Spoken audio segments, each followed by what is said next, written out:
Good day mga boss, matapos nga po ang Leo Award na kung saan ang naging Rookie of the Year ay itong si RJ Abarentos. Spekulasyon ngayon ayon kay Idol Snobadwa, itong si Berfield papunta sa Ginebra at magiging kapalit nga ay itong si RJ Abarentos.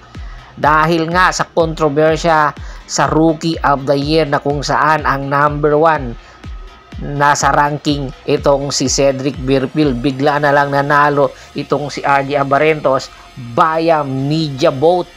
Kaya naman nag-iingay ngayon ang mga fans, bakit nagkaganon. Pero dahil sa ganong sitwasyon ay malaki ang espekulasyon na nakita na nga ni Coach Tim Cone sa Game 1 pa lang ng kanilang laban kontra Magnolia Pambansang Manok Templados ang mga weaknesses ng Barangay Ginebra. Una, wala silang go-to guy dahil wala nga itong si Justin Brownlee. At pangalawa, hindi nila mapapakinabangan ang puntos ni RJ Abarentos. Masyadong lousy daw.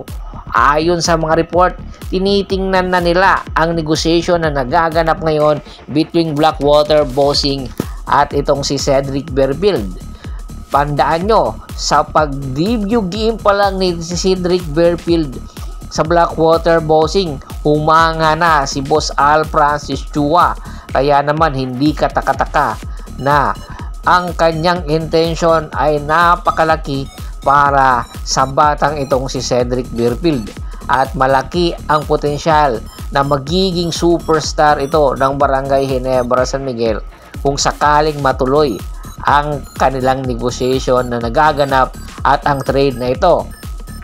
Dahil ito ang magiging vocal point ng Barangay Ginebra San Miguel at magiging go-to guy ng Barangay Ginebra San Miguel.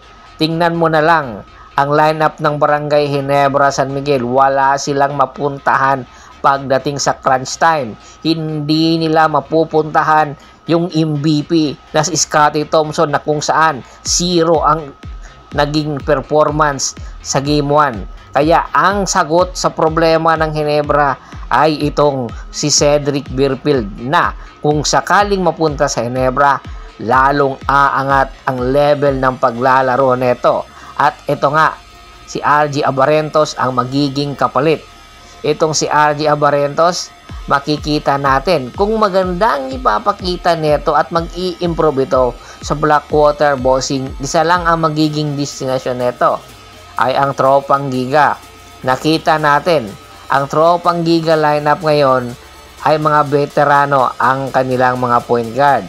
Halalon, Jason Castro, ng Batak, iilang taon na lang ay mamalagi na mga yan.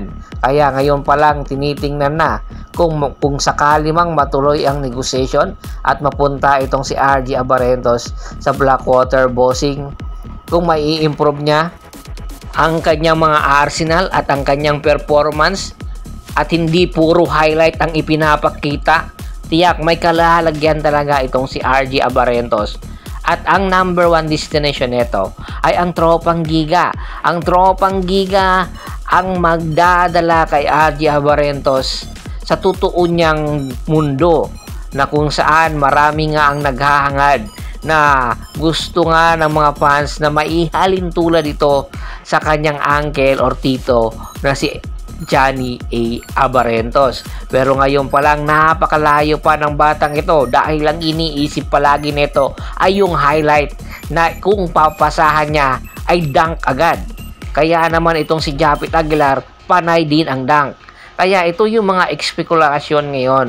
Dapat baguhin ni RJ Abarentos ang kanyang sistema, baguhin at maging mature na siya dahil siya ngayon ang magiging main point or magiging point guard na ng Ginebra kung mananatili siya.